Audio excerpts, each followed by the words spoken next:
Hey, what's up, y'all? Hey, how y'all doing today? Watch guys here. Right. John and Darrin. I think in a video, 2 or 3 videos ago, I introduced myself as Russian diver John, but no. Yeah. I'm John Hockett. And this is Yeah. Darrin. Darrin Marion.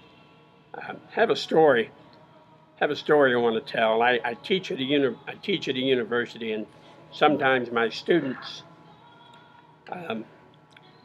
ask me about watches because it just would be almost immoral to wear the same watch to class repeatedly. Wow. Why is that?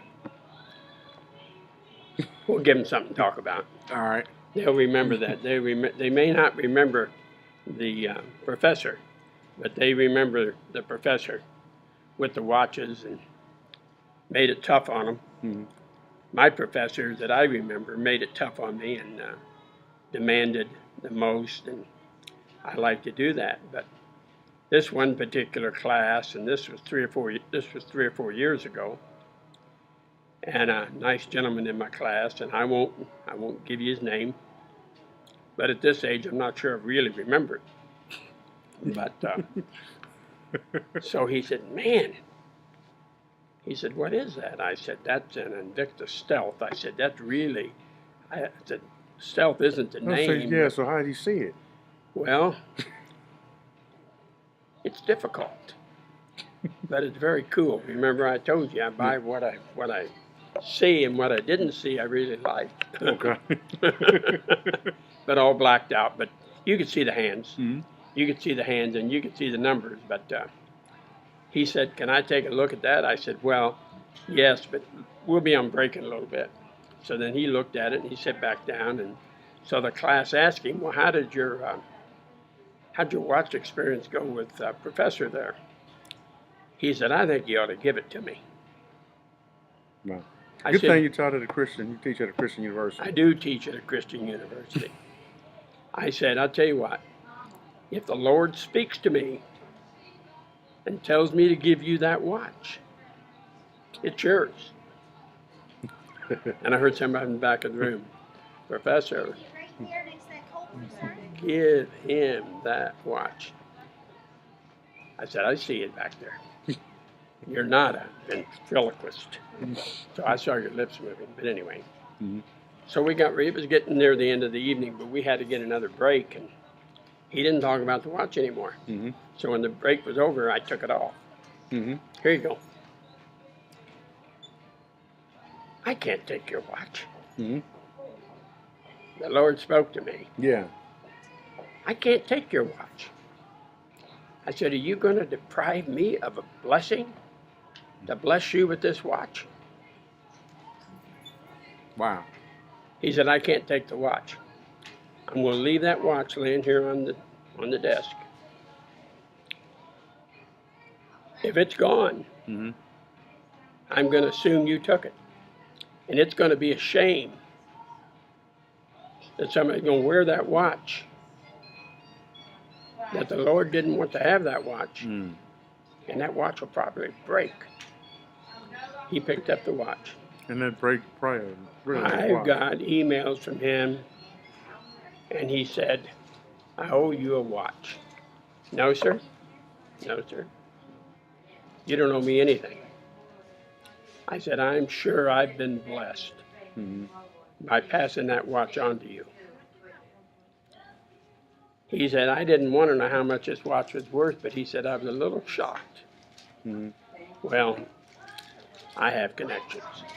I know a guy, and the guy ain't on the street corner, believe me.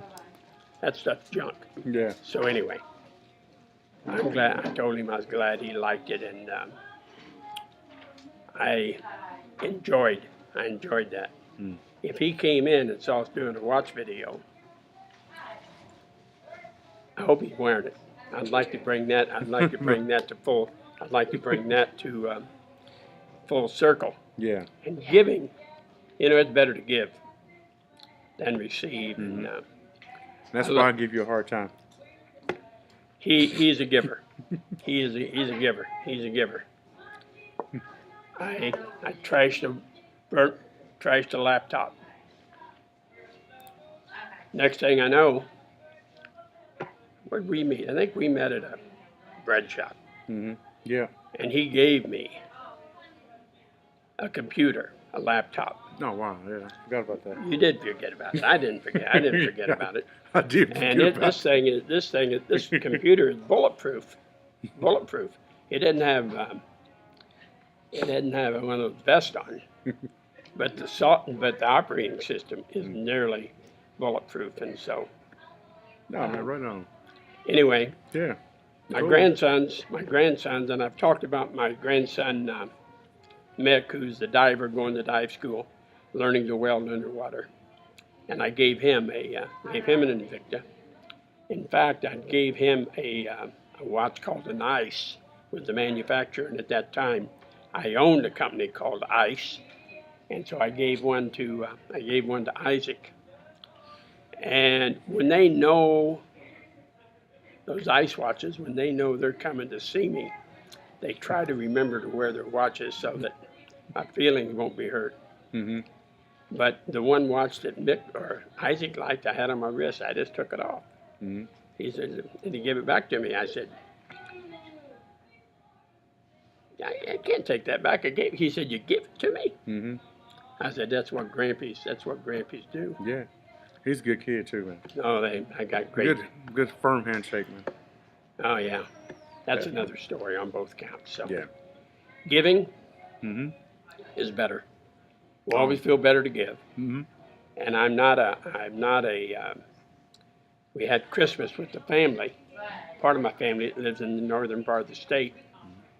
And I've got a new hobby, walking sticks. And she had a walking stick engraved and by a gentleman that had lost his arm, and he did this one-handed. This is amazing. I'm going to show it to Darrin just a little bit. But so what do you got to say, Darrin? Well, yeah, it seems like the moral of the story today is it's better to give than receive. And if you're going to give a nice watch, and if you're going to give him a nice watch, probably should be an Invicta. And I'll tell you this. I'm going to say this, and then I'm going to shut up for today. Okay. Don't give something. Now, don't believe that. The shutting up part. Anyway, that distracted me. But anyway, Yeah. That's all right. All right. I don't give something away that I don't like. Don't give something away you don't like. Yeah. Give something away you like. Mm-hmm. And they're going to enjoy it. They're going to enjoy it more because of that. Yeah. Yeah, man. Right on. You know what? I was actually about to do that too, man. We're on the same accord. I'm telling you, man. Be your one accord, man. We have one accord. All right, y'all. Have a good day.